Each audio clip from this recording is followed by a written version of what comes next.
And looks like we're ready in 3, 2, 1.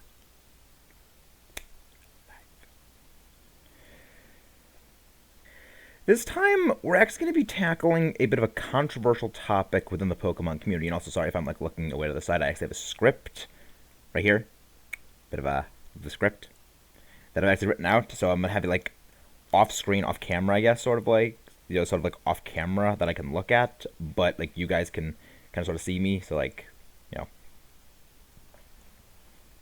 you get it. But yeah, I'm gonna like minimize myself and like move some stuff around, figure things out too. I'm gonna do that editing in post. I'm just recording like myself in the front right now. Yeah, I'm figuring stuff out as I go. But what was I? Right, controversial topic. Just to show you guys like how much this has been scripted out. This whole notepad has been eaten by the script, and this is about a little less than half. This whole notepad has been eaten by the script. I'm about halfway through this one, and I'm not finished. Yeah. This was a lot. I did not expect it to be this long. I did not expect it to be this long. I didn't. But again, let's stop losing my place. ADD. Focus. Focus. Focus. So, equal to the opponents. This is because again, a lot of the experience difficulty went over that. It's like saying, for saying, it's like saying Platinum is the hardest game because you fought Cynthia and you were 15 levels under her, compared to saying, going up against Getsis in Pokemon Black and White when you're basically the same level as him. There's a huge difference in the experience difficulty there because, one, you're 15 levels under. It's also like, when I started doing this, it's like saying, it's like playing through Hoenn using a Torchic and saying it's the hardest region. It's no different than playing through, say, Johto with a Chikorita. You're using a Pokemon that is, by default, at such a massive disadvantage. No crap, you're going to have a struggle. I guess I'm flailing my arms around. It's messing me my place on my page. Experience difficulty. Metric. Once more as I descend into regret. Yep. Part 2 time. I wish I could like set up a little higher so that you could like see the shirt, but like I guess I could like push the chair back a little and that would like son of a bitch. Let me know. I guess I could like push the chair back and like show. Yeah, I guess like pushing the chair back would like show the shirt off a little more. I guess that I get. Yeah, I guess this works. I guess this works. Also like shows off the shirt a little bit, or shows off the jacket. All right. All right.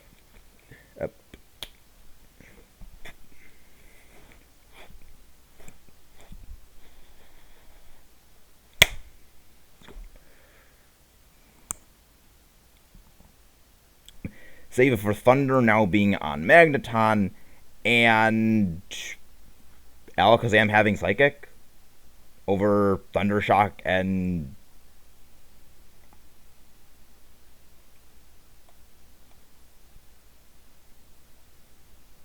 okay, so Alakazam actually didn't have change, so I actually cut that out. Cut the little bit about Psychic Alakazam out.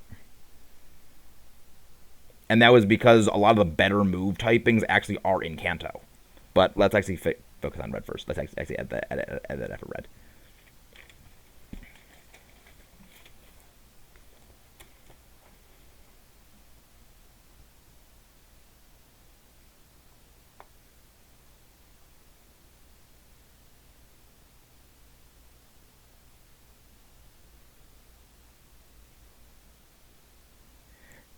Outside of the badge boosts damage, both of stats and typings, he's just a joke. Even the normally very formidable Snorlax just really can't keep up. Snorlax's bulk really serves well when the opponent can't really damage it especially well. Being able to do a ludicrous amount of damage means it can't outwall you, which is kind of its one big thing. Level advantage was pretty much the only thing Red ever had because people would pretty much would not fight him at even level because they just didn't want to be bothered with doing it. With that removed off the table, his stats are terrible in how they show, and he really just can't do much to you. He is the epitome of an illusion of challenge based on level disadvantage.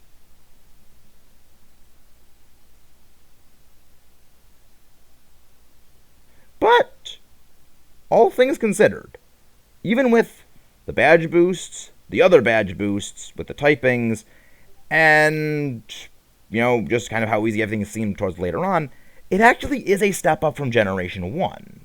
And here's the interesting reason why.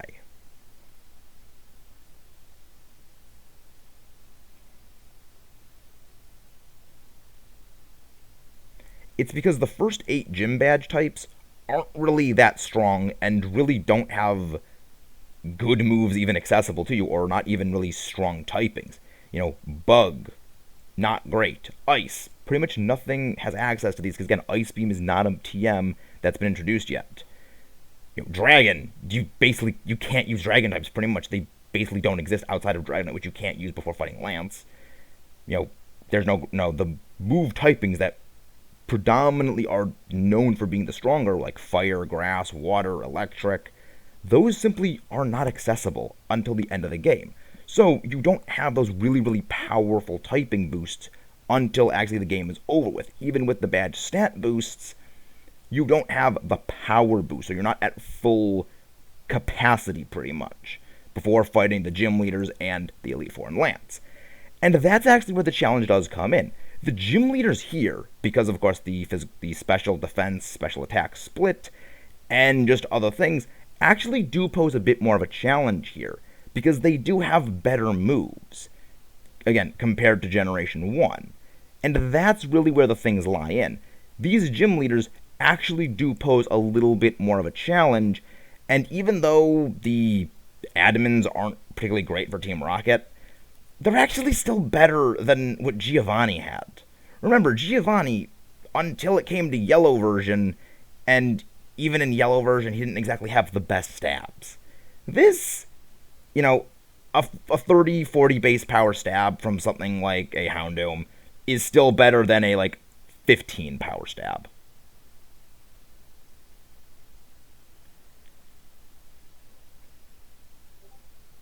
Bugsy and Whitney both actually have stellar Pokemon for the point in the games they're at. These are far more powerful than anything seen in the entirety of Kanto, of red, blue, green, and yellow, except for maybe Raichu, and even then.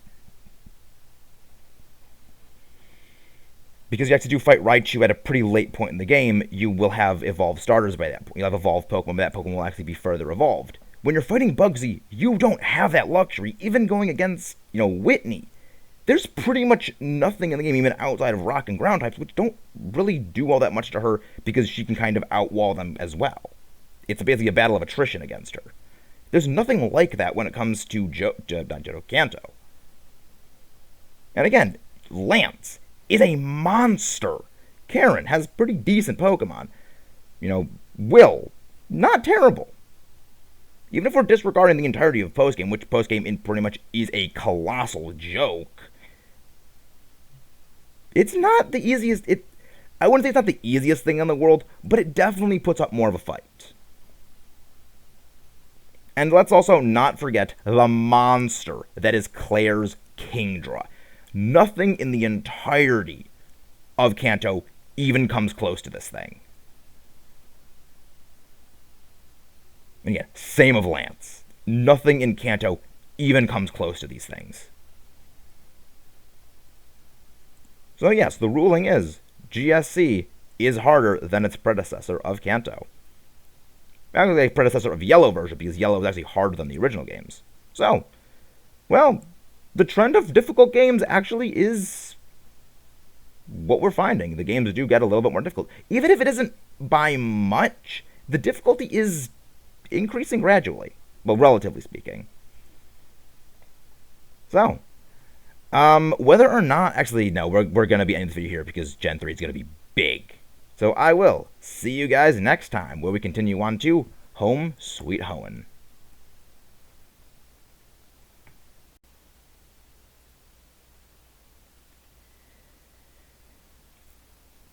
We have the tag teaming twins, Tate and Liza, who's ready to melt your mind with their psychic type combinations. And it's the first double battle gym leader, the first of two in the entire series. Excluding, of course, the remakes and Emerald.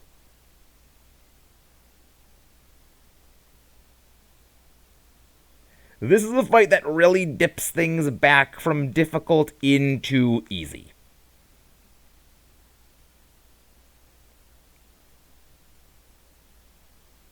Lunatone only has one attacking move, Psychic. Yes, it has both Screens and Calm Mind, but Light Screen Reflect takes 2 turns of setup, and also it isn't... Actually, never mind. 1.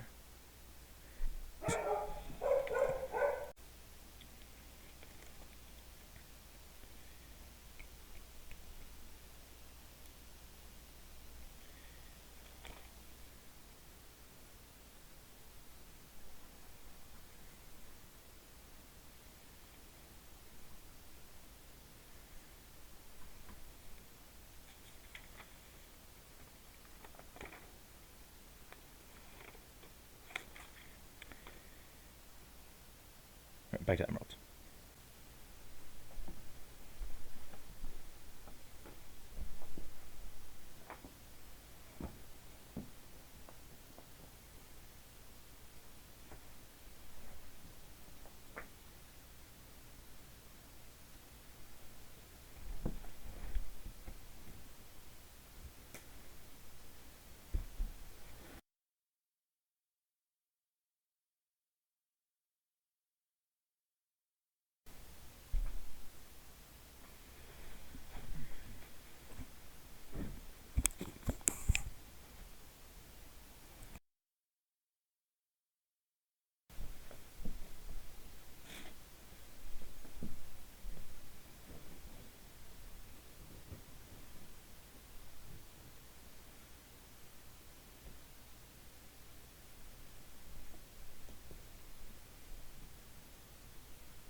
Finish Hoenn, and so I can actually go to sleep tonight for once early. Well, actually, no, I don't go to sleep. I never sleep. I'm just a robot. I'm just a content creating robot. I'm just a robot that makes content. I don't actually sleep.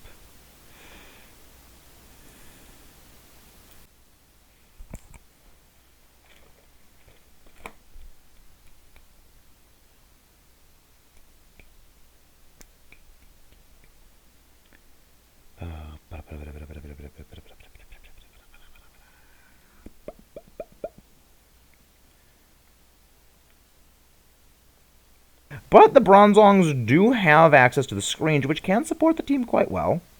Actually, do they actually have those? Spear, pillar. Oh, pillar. The pillar of spears. It is a pillar made of spears. Yeah, Barry has 6 Pokemon. That's insane. Yes, they have screens. Yes, they do have screens. They do have screens, so that actually is like not terrible.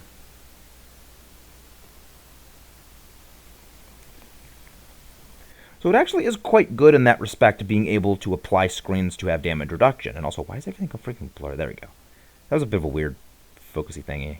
That was weird.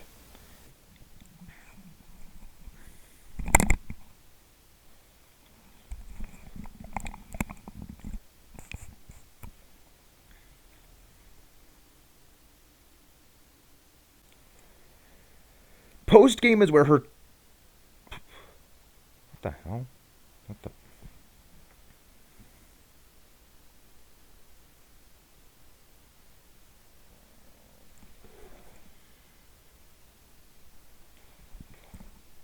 There you go, better. That looks a little better.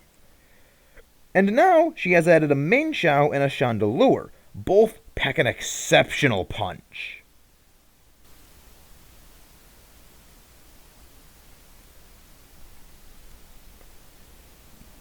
Is it just like my glasses playing tricks on me, or am I like imagining that?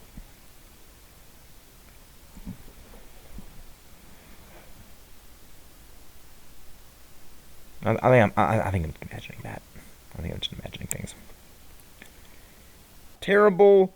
Yes. Lightbird is... In the 6th fight, Lightbird is actually keeping up. But let's see how Black 2 and White 2 fare against Black and White. Can they top Black and White just as it topped Heart Gold and Soul Silver? Let's find out. And this is likely to be edited in after we do this when we're actually going over some things there, or it actually might be right here. So kind in terms of difficulty. Still, since she can't really threaten all the starters as easily, and even ground types are really not able to threaten her anymore, and even ground types are still able to threaten her decently more now that her Emolga has lost Aerial Ace. The Omni boost from Ominous Wind isn't exactly likey. The Omnious Wind, The Ominous Wind Omni Boost, though it is quite rare and really shouldn't be accounted here, if it does get off, it will be a I still have flashbacks. Swapping out Absol for a Banette and an Escab... Swapping out the Absol for a Banette and a Selgor in the other 2 Shadow Triad members fights going to be a nightmarish task. So, let's see what Generation 6 has next time we install that game. See you guys after we time to restart. Not now. Updates installing. See you guys next time.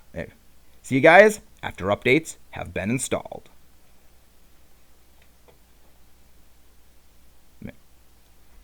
See you guys next time. We have a mega update to install. It has decent offenses, okay speed, pretty good bulk across the board, decent physical, and quite exceptional special. But even if Muddy Water is a quite weak move at its move pool. The last thing on her team is her Mega Gardevoir. And this thing is a nightmare, and is her Mega Gardevoir.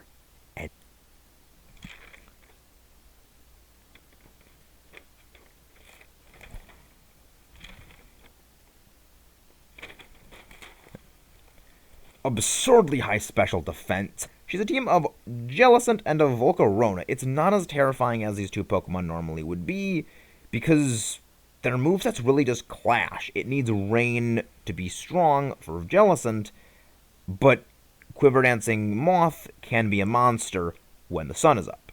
It's that Jellicent needs to set Rain in order to fight at its full power, and Venom and the Dancing Moth of Death needs Quiver Dance to be at its full power. They take setup turns that they really don't have the time to do.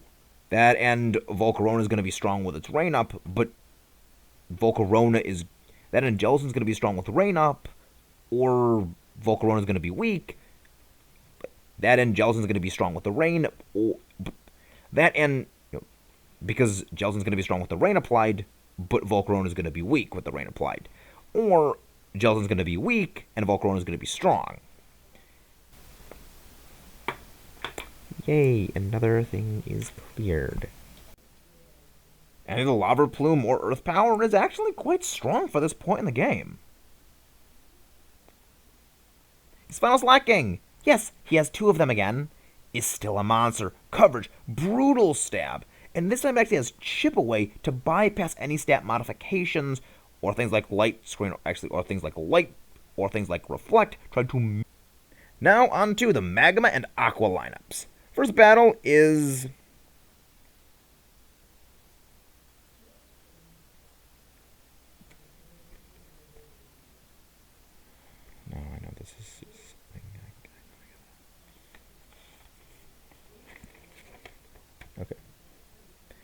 First battle is actually at Meteor Falls.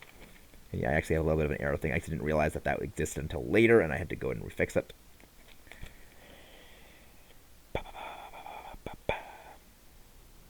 It's still funny that almost none of these guys actually have water type moves outside of like Aqua Jet on one fight. Team Aqua still, you fail. Much like her first, it doesn't have great offensive moves, but has Toxic for some residual rack up over time. Not bad.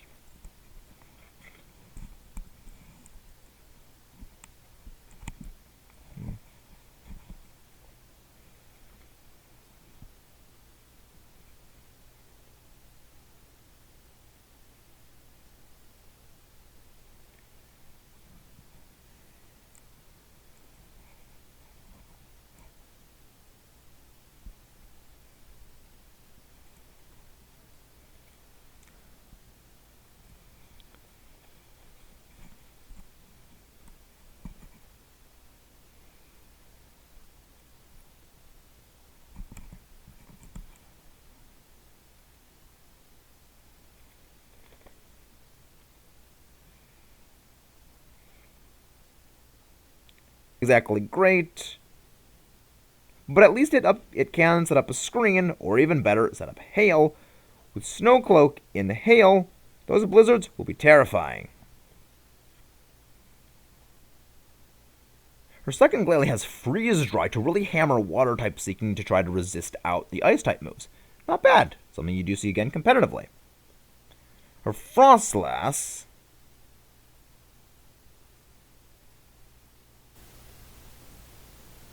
Oh, wait, she has a Frostlass first? She has a prior Frostlass? I didn't even realize that.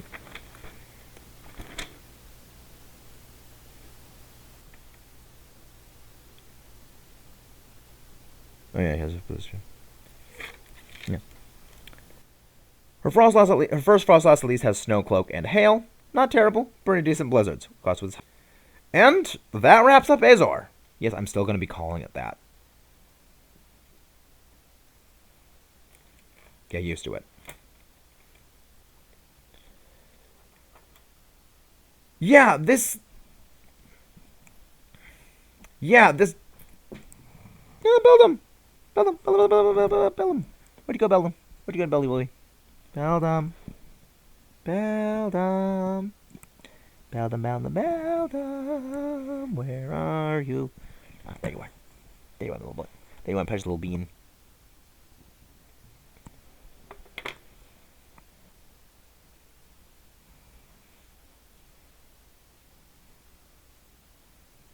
Oh, good? Good. Feel like he's like a Predator shoulder plasma cannon. That's stupid. No, well, why is it focused now? Why is it focused now? Of course. Of course it's focused now. Alola, everyone. Oh, wait, I actually got an idea.